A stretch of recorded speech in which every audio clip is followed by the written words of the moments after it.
എന്നാണ്. എന്ന് പറഞ്ഞാൽ എന്താ മനസ്സിലാകുക? മുജാഹിദ് തോറ്റുന്ന അല്ല. കേട്ടോളൂ. സംവാദം TV ചാനലിലൂടെ കണ്ട ഞങ്ങൾക്ക് മനസ്സിലായത് ചില സക്കാഫി കുട്ടികൾക്ക് സംവാദത്തിൽ ചെറിയൊരു ഇടർച്ച വന്ന് വിട്ടുപോയോ എന്ന സംശയമാണ്. SYSന്റെ ജില്ലാ സെക്രട്ടറി എഴുതുക. മറിച്ച് സംവാദത്തിൽ പങ്കെടുത്ത ഒരു കൂട്ടം വിഘടനർക്ക് വന്നുപെട്ട പരാജയമാണ്. കാരണം ഇവരൊന്നും ഒരിക്കലും യഥാർത്ഥ സുന്നികളല്ല. കിതാബോധി പഠിക്കേണ്ട സമയത്ത് ചുമരെഴുത്തിനും നോട്ടീസ് പതിക്കുന്നതിനും റോട്ടിലിറങ്ങി മുദ്രാവാക്യം വിളിക്കുന്നതിനും നുണപ്രസംഗം നടത്തുന്നതിനും സമയം കണ്ടെത്തി സുന്നികൾ ഞങ്ങളാണെന്ന് പറഞ്ഞ് സംവാദത്തിന് വന്നാൽ പരാജയമല്ലാതെ മറ്റെന്ത് സംഭവിക്കാൻ? അങ്ങനെ വിശദീകരിച്ച് പിന്നെയും പറയാണ്, മുജാഹിദുകൾക്ക് സമസ്തയുടെ പണ്ഡിതന്മാരെ കുറിച്ച് നന്നായി അറിയാം. മറിച്ച് സുന്നികൾ സംഘടിപ്പിക്കുന്ന ഇത്തരം വേദികളിൽ മുജാഹിദുകാരുടെ റോൾ ഏറ്റെടുക്കാറുള്ളത് പാപം വിഘടിത SSFകാരാണ് എന്ന് പറഞ്ഞിട്ട് അവസാനം പറയാണ്, സംവാദത്തിൽ പരാജയം സംഭവിക്കുമ്പോൾ പല സ്ഥലങ്ങളിലും നടത്തി പരിചയമുള്ള കൂക്കലും സഭാ കയ്യേറലും മഞ്ചേശ്വരത്ത് സംഘാടകരുടെ ഇടപെടൽ മൂലം നടത്താൻ കഴിയാത്തതിന്റെ ജാള്യത മറച്ചു വെക്കാനാണ്. ഇത് വേണമായിരുന്നു. ഇതിന്റെ പേരിൽ ഒരൊറ്റ മുജാഹിദുകാരന്റെ ആശയം മാറ്റിമറിക്കാൻ സാധിച്ചോ? മറിച്ച് 10 സുന്നികളുടെ ആശയ വ്യതിയാനത്തിനുള്ള അവസരമല്ലേ ഉണ്ടായത്? ഇനിയും ചിന്തിക്കുക. ഈ അപഹാസ്യത ഇനി വേണോ? ആരാ ഇത് പറയുന്നത്? അവിടുത്തെ SYSന്റെ കണ്ണൂർ ജില്ലാ സെക്രട്ടറിയായ അബ്ദുള്ള കുമ്പള. അദ്ദേഹം പത്രത്തിൽ കൊടുക്കാണ്. ഇത് കണ്ടിട്ട് സുന്നികൾ ആരും തെറ്റിപ്പോണ്ട, തോറ്റത് സുന്നികളല്ല, ചില സക്കാഫികൾ വന്ന് തോപ്പിച്ചതാണ്, നമുക്കതിൽ ഉത്തരവാദിത്തമില്ല എന്ന് പറഞ്ഞിട്ട് ആ SYSന്റെ ജില്ലാ സെക്രട്ടറി പത്രപ്രസ്താവന നടക്കുമ്പോ പോലും മടവൂരി കൂടാരത്തിരുന്നിട്ട് എന്തെടുക്കുക? മുസ്ലിയാക്കന്മാര് ജയിച്ചു, മുജാഹിദുകൾ പരാജയപ്പെട്ടു. ഇങ്ങനൊരു പ്രചരണം ഞങ്ങൾക്ക് നടത്തി കിട്ടണമെന്ന് അഹ്സനിമാർ ആഗ്രഹിച്ചു. അതുകൊണ്ട് തോട്ടുമുഖ സംവാദത്തിലും ആ ചോദ്യം ഒന്നുകൂടി നിങ്ങൾ കേട്ടോളൂ. എന്താണ് ഈ പറഞ്ഞ ജബ്ബാർ മൗലവി മുശ്രിക്കാണോ, സക്കരിയ സലാഹി മുശ്രിക്കാണോ, അതുപോലെ ഇവിടെയുള്ള സുന്നികൾ മുശ്രിക്കാണോ? ആ ചോദ്യം മാത്രം ഒന്ന് കേൾക്കുക. ജിന്നിനോട് ചോദിക്കാൻ പാടില്ല എന്ന് മൂപ്പര്. നമ്മളെ സ്വലായിയോ ചോദിക്കണീന് ഒരു കുഴപ്പമില്ല.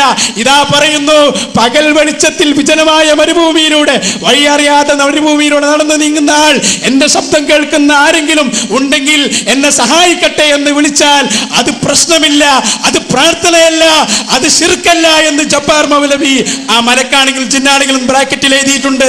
ഞാൻ ചോദിക്കട്ടെ, ജബ്ബാർ മൗലവിയും സക്കരിയയും മുശ്രിക്കാണോ? റബിയ തങ്ങൾ മുശ്രിക്കാണോ? ഇപ്പൊ ആകെ കുടുങ്ങി. കാരണം എന്താ? എത്തിയ പടയും ശിർക്കിന്റെ പട. രണ്ടാരൊന്ന് പറയണം കേട്ടോ. ഇതൊരു അടവാ. കാരണം ചില പൊതുജലത്തെ ഇളക്കാൻ സാധാരണ മുസ്ലിയാക്കന്മാർ നടത്തുന്ന അടവാ. മുശ്രിക്കാണോ കാഫിറാണോ? അപ്പൊ നമ്മള് കാഫിറാന്ന് പറഞ്ഞാൽ എന്റെ ഉപ്പാ കാഫിറ, മറ്റൊരു കാഫിറ എന്ന് പറഞ്ഞാൽ ഇങ്ങനെ വ്യാഖ്യാനിക്കണം. എന്നാൽ കാഫിറാക്കൽ ആരാ? നമ്മുടെ സാധാരണ താജുൽ ഉള്ളാൾ തങ്ങൾ മൂപ്പരൊക്കെ വളരെ പച്ചയായിട്ട് കാഫിർമാന് മുസ്ലിം മരിച്ചപ്പോ ചത്തൂന്ന് വരെ പറഞ്ഞു എന്ന് ഇവിടെ സമസ്തക്കാർ പറയട്ടെ. ആയിക്കോട്ടെ. അപ്പൊ ഈ രൂപത്തിലേക്ക് അവർ പറയാറുണ്ടെങ്കിലും നമ്മളോട് ആ ചോദ്യം, മുശ്രിക്കാണോ കാഫിറാണോ, അവര് കാഫിറാണോ ഇവര് കാഫിറാണോ? അതിനല്ലപ്പ ചുട്ട മറുപടി അദ്ദേഹം പറഞ്ഞു, നൗഷാദ് ഹസനി കാഫിറാണ് എന്ന് പോലും ഞാൻ പറയില്ല, നൗഷാദ് ഹസന് പോലും കാഫിറാന്ന് പറയില്ല. അപ്പൊ ആവേശമായി, കൗമ ഇളകി, അല്ലാഹു അക്ബർ. അതിന് മറുപടി, ചുട്ട മറുപടി ലഭ്യം കൊടുത്തു. ആ ഭാഗം കൂടി വളരെ കൃത്യമായി നിങ്ങളൊന്ന് കാണുക. നൗഷാദ് ഹസനി മുശ്രിക്കാണോ എന്ന് ചോദിച്ചാലും ഞാൻ പറയും അല്ല എന്ന് പറയും. എന്താ കാരണം? നിങ്ങൾ ലാ ഇലാഹ ഇല്ലല്ലാഹ് ഉച്ചരിക്കുന്നവരാണ്, പ്രഖ്യാപിക്കുന്നവരാണ്. അതെ, പക്ഷേ അബ്ദുല്ലാഹി ഇബ്നു ഉബയ്യ് ഇബ്നു സലൂൽ അദ്ദേഹത്തെ മറവ് ചെയ്യപ്പെട്ടത് എവിടെയാണ്? അദ്ദേഹവും ലാ ഇലാഹ ഇല്ലല്ലാഹ് ഉച്ചരിച്ചവരാണ്. തക്ബീറിയല്ലേ? അബ്ദുല്ലാഹി ഇബ്നു ഉബയ്യ് ഇബ്നു സലൂൽ ലാ ഇലാഹ ഇല്ലല്ലാഹ് പ്രഖ്യാപിച്ചയാളാണ്. തക്ബീറിയല്ലേ? എന്താ തക്ബീറിയല്ലാത്തത് നിങ്ങള്? അപ്പൊ ലാ ഇലാഹ ഇല്ലല്ലാഹ് മുഹമ്മദ് റസൂലുള്ളാഹ് പ്രഖ്യാപിച്ചത് കൊണ്ട് മാത്രം ഒരാൾ മുസ്ലിം ആവോ? നിങ്ങൾ ചോദിക്കാറുണ്ട്, ലാ ഇലാഹ ഇല്ലല്ലാഹ് മുഹമ്മദ് റസൂലുള്ളാഹ് പ്രഖ്യാപിച്ച ഏതെങ്കിലും ഒരു മുശ്രിക്ക് റസൂലുള്ളാഹിയുടെ കാലത്തുണ്ടായിരുന്നു? ഉണ്ടായിരുന്നു. ലാ ഇലാഹ ഇല്ലല്ലാഹ് മുഹമ്മദ് റസൂലുള്ളാഹ് വിശ്വസിച്ച് പ്രഖ്യാപിച്ച മുശ്രിക്കായിരുന്നു അബ്ദുല്ലാഹി ഇബ്നു ഉബയ്യ് ഇബ്നു സലൂൽ. നിങ്ങൾ മറുപടി എവിടെന്നെങ്കിലും കിട്ടിയെങ്കിൽ നിങ്ങൾ എടുത്തോളൂ മറുപടി. അബ്ദുല്ലാഹി ഇബ്നു ഉബയ്യ് ഇബ്നു സലൂൽ മുനാഫിഖാണ്. അല്ലാഹുവിന്റെ റസൂലിന്റെ കൂടെയല്ലേ ജീവിച്ചത്? സ്വഹാബത്തിന്റെ കൂടെയല്ലേ ജീവിച്ചത്? ഇന്നൽ മുനാഫിഖീന ഫി ദർക്കിൽ അസ്ഫലി മിനന്നാർ. ലാ ഇലാഹ ഇല്ലല്ലാഹ് മുഹമ്മദ് റസൂലുള്ളാഹ് പ്രഖ്യാപിച്ചവരാണ് അവര്. പക്ഷേ അവരുടെ ഹൃദയത്തില് ശിർക്കും കുഫറും മറച്ചു വെച്ച മുനാഫിക്കുകളാണ്. റസൂലുള്ളാഹിയുടെ കൂടെ ജീവിക്കുന്നു, സ്വഹാബത്തിന്റെ കൂടെ ജീവിക്കുന്നു, ഇങ്ങനെ ഒരു അവസ്ഥയല്ലേ? അപ്പൊ ലാ ഇലാഹ ഇല്ലല്ലാഹ് മുഹമ്മദ് റസൂലുള്ളാഹ് നിങ്ങൾ പ്രഖ്യാപിക്കുന്ന കാലത്തോളം നിങ്ങളെക്കുറിച്ച് മുശ്രിക്ക് എന്ന് നിങ്ങൾ പറയൂല. നിങ്ങൾ ചെയ്യുന്ന ഓരോ ശിർക്കിലേക്ക് എത്തിച്ചേരുന്നതും ശിർക്കിൻ്റെതുമായ ചില കാര്യങ്ങൾ ഞങ്ങൾ ഇവിടെ പറയുന്നു എന്നതാണ് ഞങ്ങളുടെ ബാധ്യത. അതാണ്, ലോകത്താരെയും മുശ്രിക്കാക്കലല്ല ഞങ്ങളുടെ ജോലി. കണ്ടോ, ഇതാണ് മടവൂരേക്ക് വേണ്ടത്. ചൂണ്ടറിഞ്ഞ കൊടുത്തു കാരണത്തടി, കാരണത്തടി കിട്ടി. ആ രൂപത്തിൽ ഇളിഭ്യരായി മടങ്ങേണ്ടി വന്നു. ഇല്ലേ? മാന്യ സഹോദരങ്ങളെ മനസ്സിലാക്കേണ്ടതുണ്ട്, ഇത് റബ്ബ് സുബ്ഹാനഹു വ തആലയുടെ സഹായമാണ്. ഈ ആദർശ രംഗത്ത് മുജാഹിദികൾക്ക് ലഭിച്ചുകൊണ്ടിരിക്കുന്ന സഹായം അള്ളാഹുവിന്റെ സഹായമാണ്. ആൾബലം കൊണ്ടുണ്ടായ സഹായമല്ല, സമ്പത്തിന്റെ ആധിക്യം കൊണ്ടുണ്ടായ സഹായമല്ല, ജനപ്പെരുപ്പം കൊണ്ടുണ്ടായ സഹായമല്ല, ആദർശ രാഷ്ട്രീയ രംഗത്ത് ഇടപെട്ടുകൊണ്ട് അതേ അധികാര കസയുടെ ചുവട്ടിൽ പോയി കുമ്പസരിച്ചിട്ട് കിട്ടിയ സൗഭാഗ്യമല്ല. നേരെ മറിച്ച് അള്ളാഹുവിന്റെ സഹായം, റബ്ബിന്റെ സഹായം.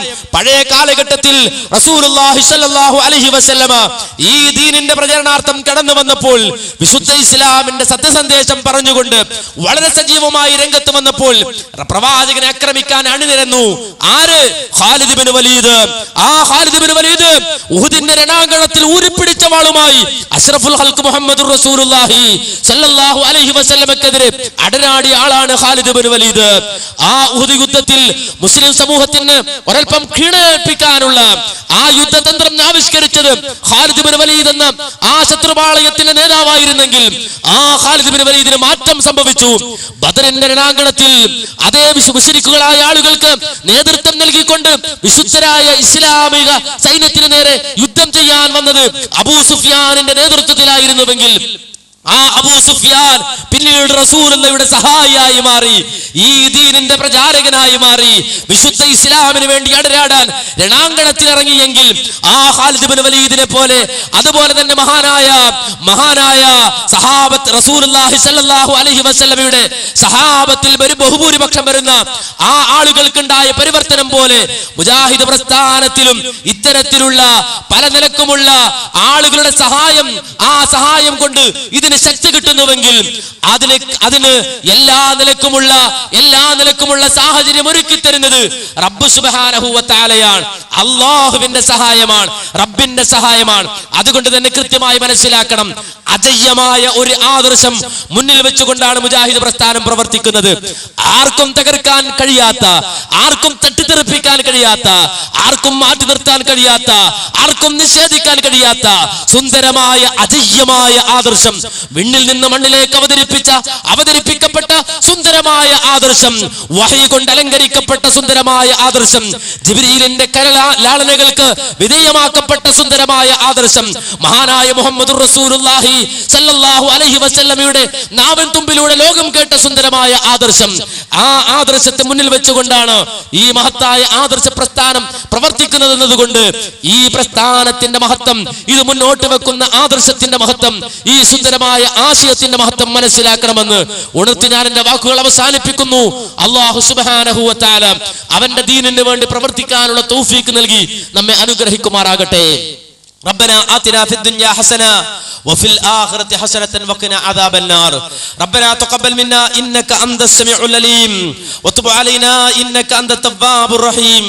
ربنا اغفر لنا ولإخواننا الذين سبقونا بالإيمان ولا تجعل في قلوبنا غلا للذين آمنوا ربنا إنك رؤوف رحيم والحمد لله رب العالمين.